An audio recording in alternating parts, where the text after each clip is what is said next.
Patient burden এবং kidney হাসপাতালের patient তারা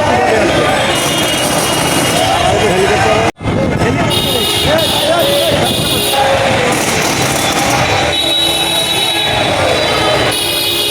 চারদিকে এক অবস্থা।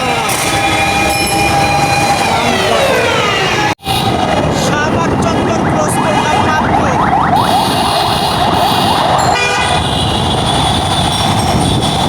পুরা রাস্তা ফাঁকা, কিন্তু শাহবাগ ক্রস করতেই সবাই গেছে প্রায় হাফ অ্যান আওয়ার, প্রায় 15 ঘন্টা।